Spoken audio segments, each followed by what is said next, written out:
भगवान गर्जेल वैसे सोना चांदी जैसे मन कहे बहन वैसे भागिन ले अल्ली पल्ली ले जाए फिटऊ ढाकई लागिल दुई बजे ले जाए तिलिठा गाज दीन पाती गाज दीन कहाँ मुही मानला हेरा ये सोना चांदी तब वो कहीं ना बे भैया बिठौरे की दिक्कत बा काहे बिलिया वो का संजय सवेरे ले जाए के पाथे है ना मेरा हाथ है भैया क्या मास्टर भैया सोर दे क्या बा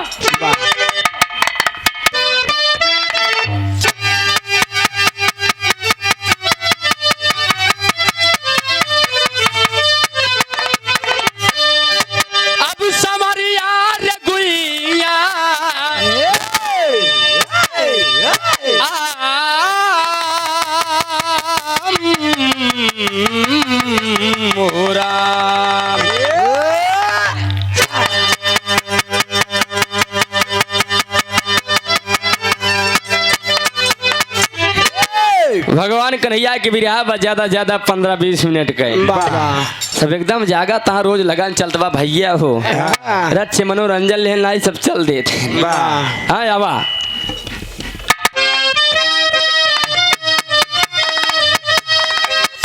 भाव भक्ति के नौका पे जो है चढ़ा नाव उसकी किनारे लगाते हरी जग रचयिता है जो जितना है वो कठिन हर सर्व सा भक्तों से जाते हरि ज्ञान गुमाली में भक्त विचलित हुआ राह उसको गली की दिखाते हरि प्रेम भक्ति में जो किरा मज्ञा रंगा उसकी सारी बला को मिटाते हरि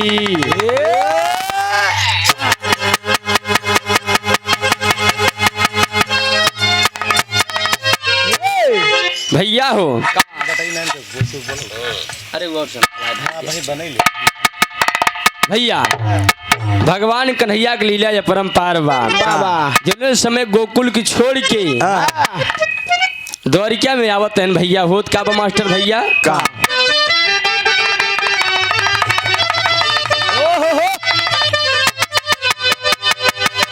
दिली चीज क्या है आप मेरी अरे जान लीजिए बस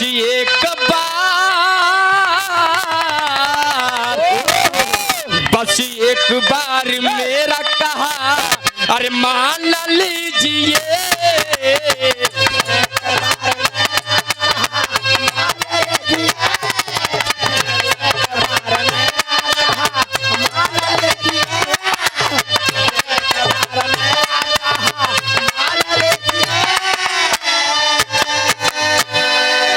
भा में का लिखेन कवि जी स्वार्थी दुनिया बा ए बाबूजी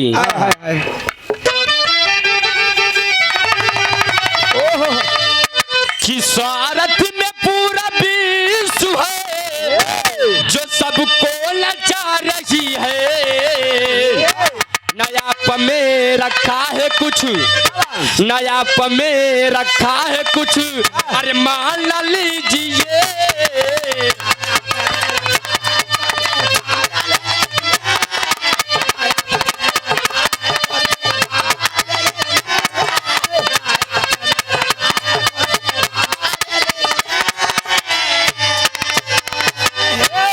स्वार्थ में पूरा विश्व है जान लीजिए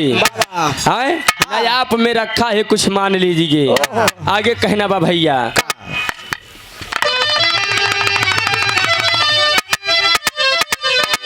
ए भैया कहानी के शुरुआत यहीं से बा भगवान कन्हैया गोकुल की छोड़ के द्वारिकापुरी में पहुंच गए गोपिकन विरह में बाटेन भगवान कन्हैया द्वारिका में परेशान गोपिकन गोकुल में परेशान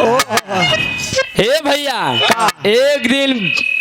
उद्धव जी के आगमन होइया द्वारिकापुरी में भगवान कन्हैया के उदास देखे उद्धव जी कहने छोटका भैया कन्हैया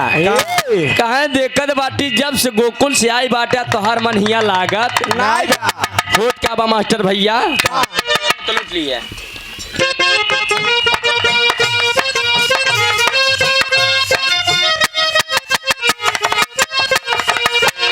पति से श्याम हुआ द्वारिका नगरिया में, पति से श्याम हुआ द्वारिका नगरिया में, मिलेला चैन वे बैकैन ते पथरिया में।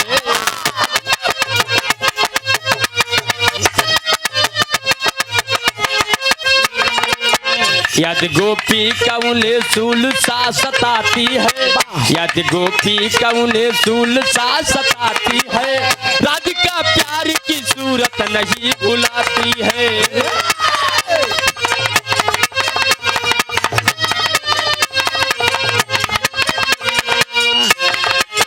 उसी समय पे उद्धव ज्ञानी मिलने आए हैं, उसी समय पे उद्धव ज्ञानी मिलने आए हैं, कुछ कर हाल चाल साका मुस्कुराए हैं।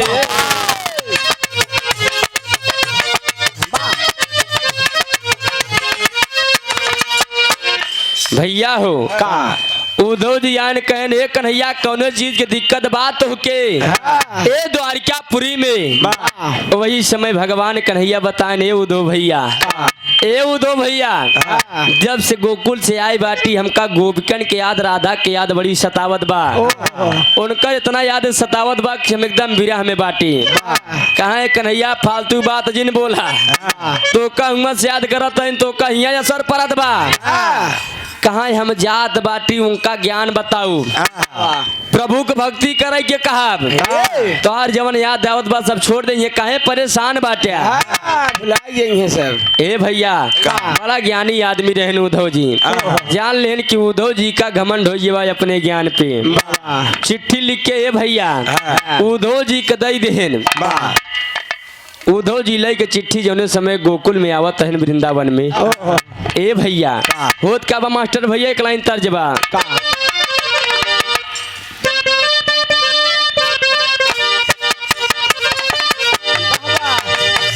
चिट्ठी लई के उद्धव जी आवत है, लेकिन गोकुल में ए भैया गोपिकन बड़ा विरह में बाटिन, वियोग में बाटिन, भगवान कन्हैया के याद करके कहाई का हम का करी, हम का करी दुल्हा मिला सुतावैया, हम का करी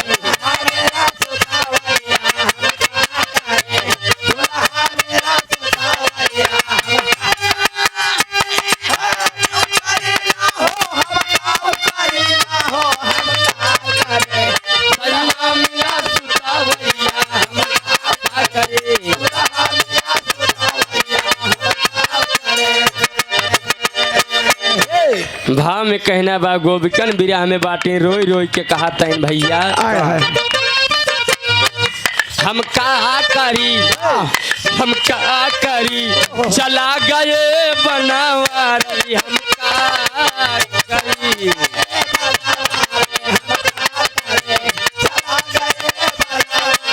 जय हो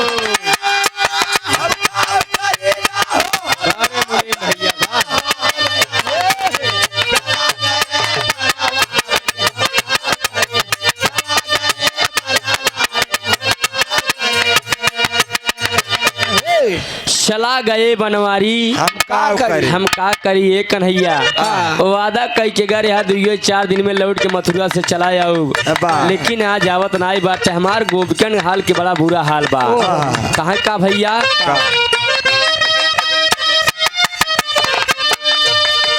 कई के गाया कांदा आई बापरसो,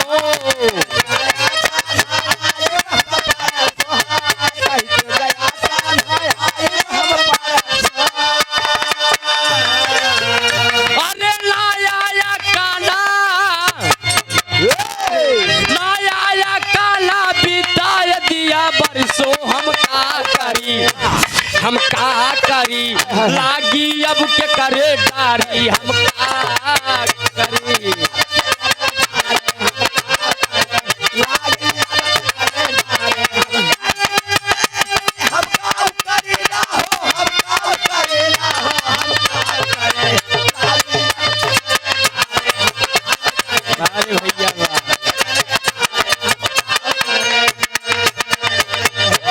कही के गया कान्हा आई परसों ना आया बरसों, भैया बिताई दिया बरसों हम कहारी। लागी अब के करे डारी हम का करिए भैया। यारी गोपिकन भगवान कन्हैया के याद करत हन तबले उद्धव जी चिट्ठी तार लेके पहुंच गए। जैसे गोपिकन पता पान की कन्हैया संदेशा भेजे हैं। ए उद्धव भैया चिट्ठी में का लिखे यहाँ हाल चाल हमारे बारे में कुछ लिखे हैं कि ना लिखे हैं। चिट्ठी के जे पाइन भैया ललिता विशाखा राधा जैन भैया जमन सब एकदम फाड़ जाइन थोड़ टुकड़ा पाए बाटन का उद्धव भैया पढ़ के बताई दे का लिखे हैं इनके बारे में का लिखे हैं भैया। कभी एक लाइन तर्ज लिखे हैं।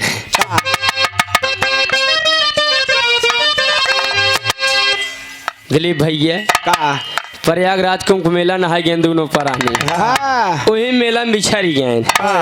कहीं बहनी कैसे मेलवा ना देखत गया है कहीं या अगले आ गए बर या बहने हमसे मतलब ना आई गया।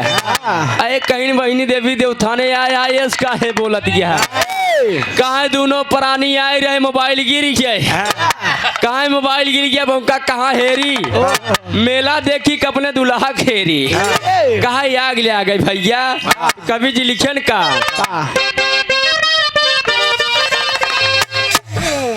मोछ वाले बाबूजी कहा हुआ दुल्हनिया अरे बाजारा पारई मेलावा में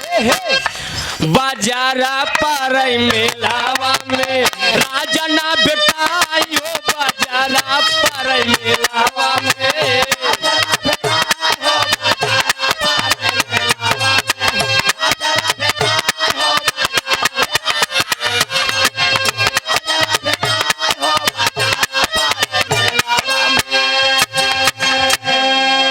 भा में कहना बा गोपिकन आज उद्धव जी से पूछो तइन बतावा कन्हैया चित चोर कैसे बाटे दिल चोर कैसे बाटे भैया कहे बतावा कैसन बाटे न मोरे बतावा कैसन बाटे न मोरे मदन मुरार हो बतावा कैसे बाटे मोरे।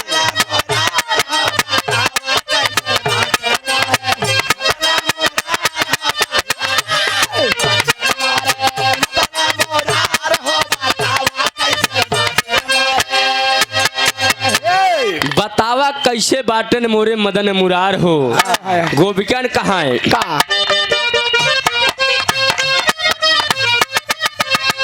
राजे पाट पाई गईले गोकुला बुलाई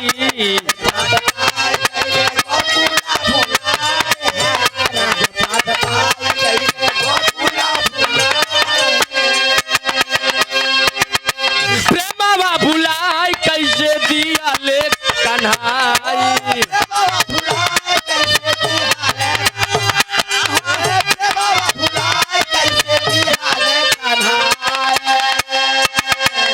अरे जो ही दिन रात का ए भैया उद्धव का आज कन्हैया के लखत लखत रात दिन हमारे आँख लाल हो गया नींद ना आवत बा।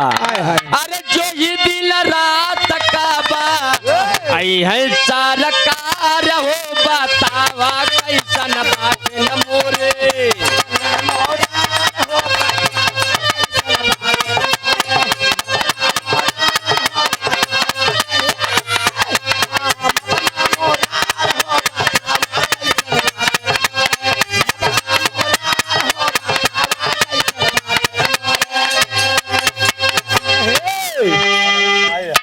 भैया हो कहाँ बतावा कैसन बाटन मोरे मदन मुरार हो। उद्धव जी कहले गोपिकन ज्यादा कन्हैया के चक्कर जिन परा उनकर याद तो के कौनो असर राय परत बा राजमहल के सुख पाई के तो का भुलाई हम का भेजे यहाँ जा गोपिकन के बताई दा कि कन्हैया के भुलाई जाए भक्ति भाव भजन करे। लेकिन गोपिकन बड़ा बिरिया में बाटिन कहत का बाटिन बारे कन्हैया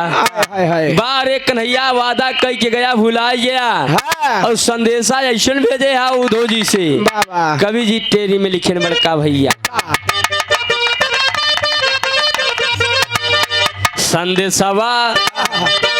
संदेशवा का पठौले रसिया रामा रामा रामा रामा यार मोरे रामा संदेशवा का पठौला रसिया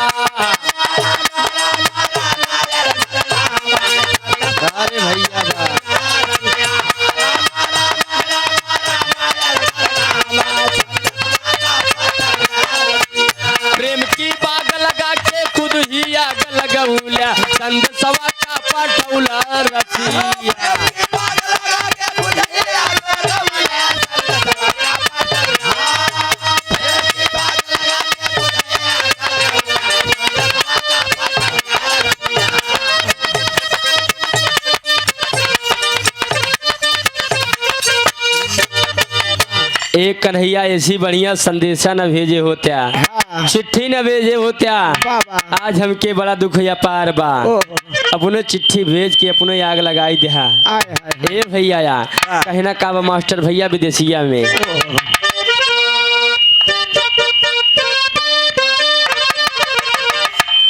अरे रोई रोई गोपी कहाँ, अरे वो दौ के समनवा हो, अरे हमली के सुधिया भूलैले कन्हई।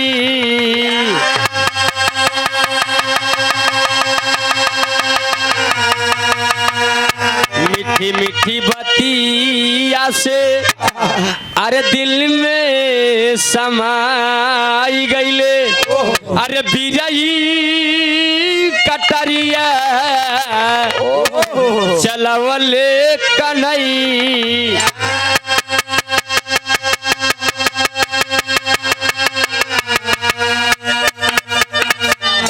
जिंदगी बिरन भैली, अरे मोही बिरजनी आके, अरे तली को दरा दलाई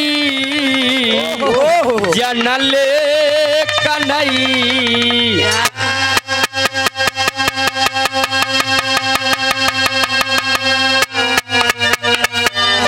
ए बाबू ए भैया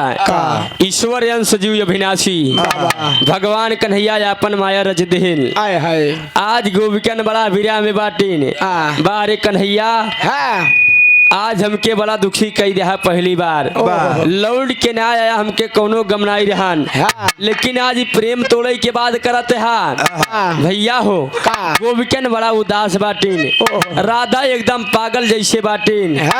उद्धव जी समझावत है कन्हैया के प्रेम छोड़ दिया, भक्ति भाव भजन करा तो और सबका जीवन सफल हो जाए। उद्धव जी बड़ा ज्ञान देते हैं गोपिकन के। एक लाइन तर्ज बाबड़ का भैया,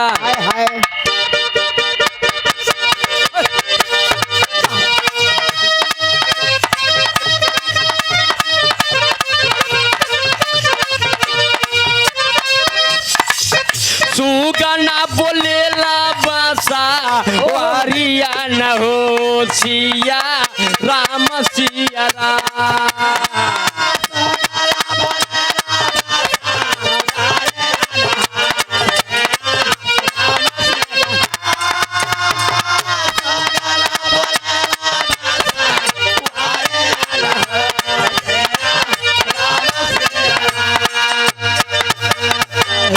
भोले बाबा पक्का परम भक्त सुरेश दास जी भैया, सुरेश दास महाराज जी। लेकिन भाव कहला का बे भैया यार उद्धव जी समझावत है का है उद्धव सुना सब गो पीनिया न हो जापा हर गुणना।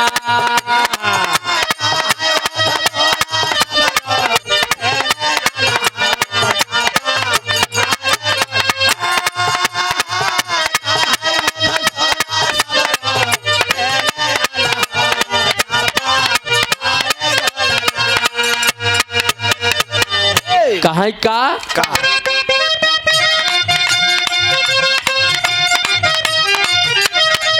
जो गवा रमावा ज्ञाना ज्योतिया जलावा,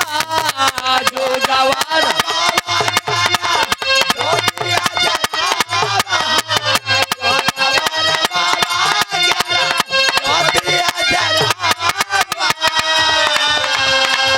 भूले श्यामलीरा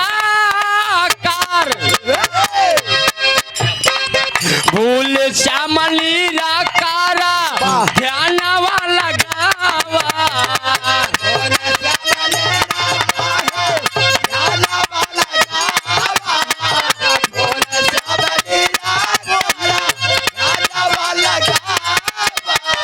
सोपल होई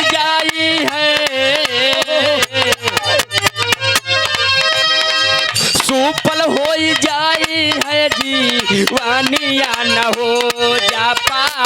और गुनना।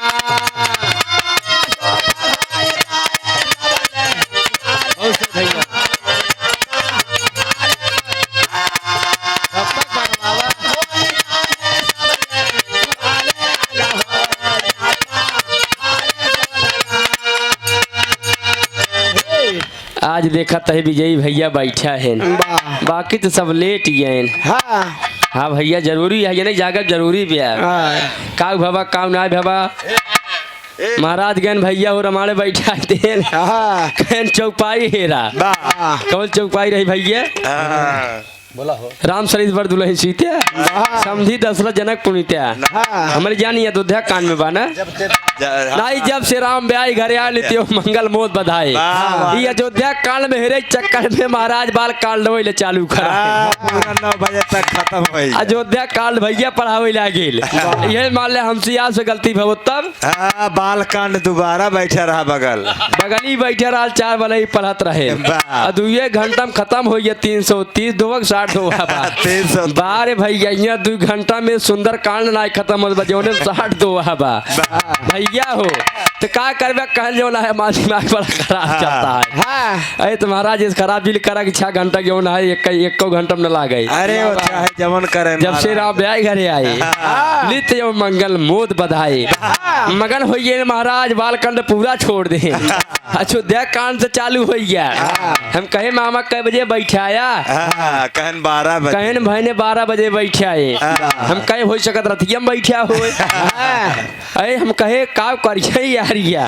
कहे कई देर आराम से पढ़े नहीं भाई खत्म हो गया है कहे ना भाई दिला में बैठे अरे बाप हम कहे दिला में बैठे ही कब खत्म हुए तो का करबे भैया हो समय के बात है अगर बड़ा याद है अच्छे उनका पाप न लागे कहना का बा भैया कहे पूजा भक्ति भजन करा जौन भगवान कन्हैया से जौन प्रेम के यहाँ ओका छोड़ दिया बाबा ए उद्धव जब कभो प्रेम के हो गया तब जानबे जब हम कन्हैया के याद करी थी हमारे सामने मिला थे हमरे सामने देखा थे प्रेम कभो के या मास्टर साहब प्रेम के हो सूर्य दास महाराज कभो प्रेम नहीं के एक चीज प्रेम के है यहाँ कैसी भोलेनाथ हाँ भोलेनाथ से भैया वो आज तक ऐसा नहीं बना हाँ भैया राधा जी तब तक गोसाई जैन ए उद्धव कहाँ बे तो का प्रेम के बारे में कुछ पता ही नहीं बैठा पता बा इनका ना इनका पता हो छूट के भैया कहला का भक्ति में आई गए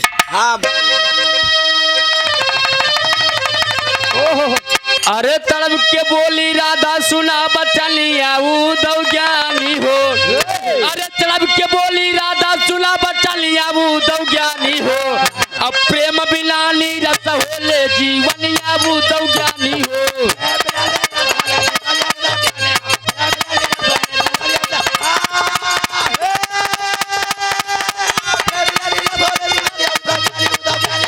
भैया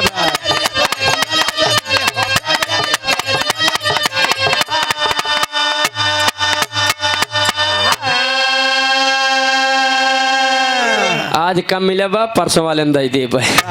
ए भैया कहना का बा प्रेम की है बिन प्रेम न जानबे है जीवन बेकार हो प्रेम के संग में हरदम रहते है मोहन करतार हो ज्ञान गुमानी पैबाला मारा मिया उद्धव ज्ञानी हो अब पीरा में दुख पावेली बिरहिनिया उद्धव ज्ञानी हो ए उद्धव तो का बड़ा घमंड बा ज्ञान पे जौने दिन प्रेम कैले बा भक्ति कैले बा प्रभु से तोहार पूरा जीवन सफल हो जाए जैसे बिरहीन बड़ा दुखी रहा थे जैसे ए भैया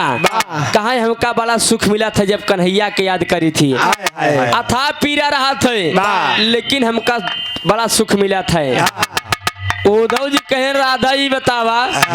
जकरे अथा पीरे ही रहे वहां से उ मगन रहे तब राधा जी बतावो तैन कि उद्धव जी हमार बात सुना आल्हा में कहना बा भैया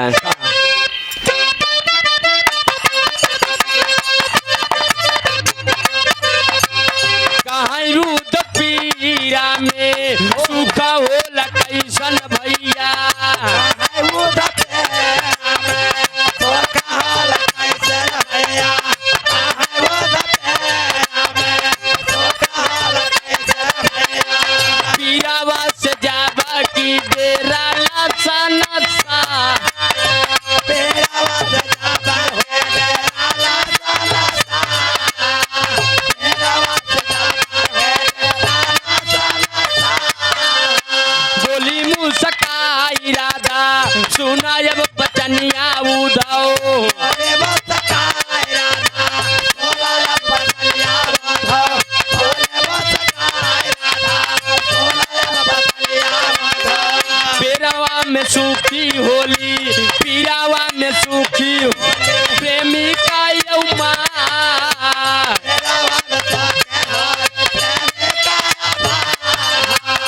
भावई माई जबकि दुनिया में भैया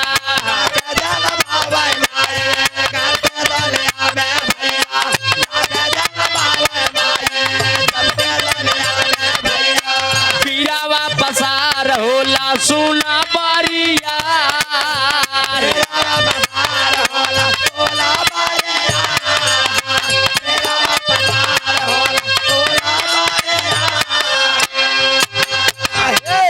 ए उधो का जौने समय माई अपने लाल के धरती पे जन्म देथिन ए भैया बाबा अथा पीरा महतारी के होत है लेकिन वो बड़ा मगन रहथिन काहे बिना कि हमार लाल ये हमारे बुढ़ाई के सहारा बनी है कहे जैसे उनका था पीरा रहा था लेकिन बड़ा मगन रहथिन वह हाल हमारे बिरहनीन के बा हाँ जब हम कन्हैया के बा जब कन्हैया के याद करी थी हाँ कन्हैया हमारे सामने आवा थे हाय हाय हाय वाह कन्हैया हे भैया यार हाँ वो का बा भैया का वही समय उद्धव जी भगवान कन्हैया के याद केन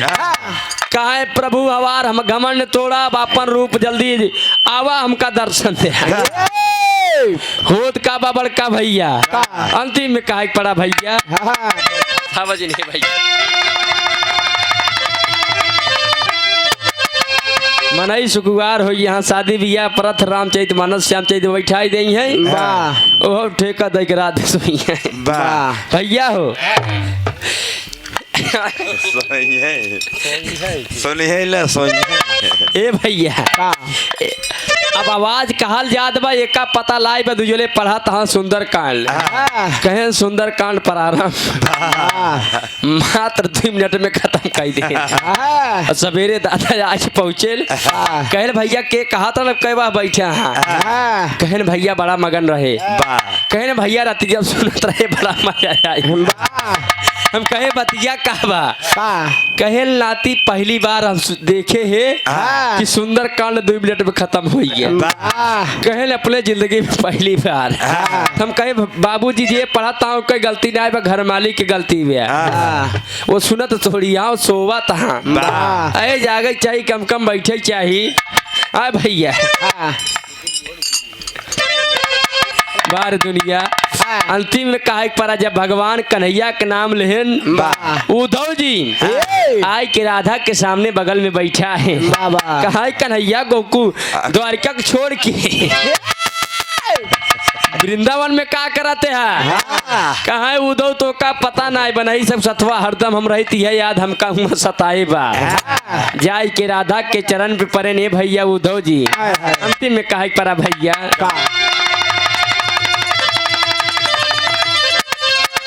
रोवे उद्धव राधा के अरे चरनिया पड़ी तो उतरल उद्धव कई घुमनवा बरज के नगर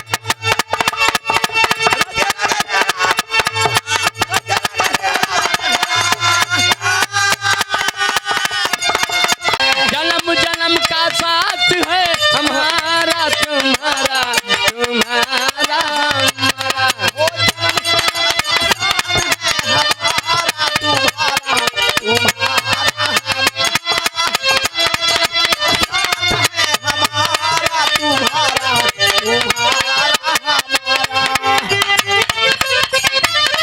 अखियन में हम कजरा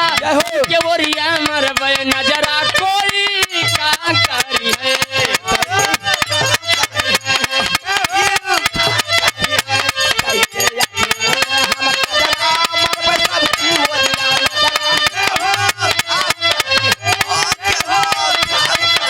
सास ससुर से झगड़ा कर बैरा बै मौजे उड़ाई के हो रहा बै मौजे उड़ाई के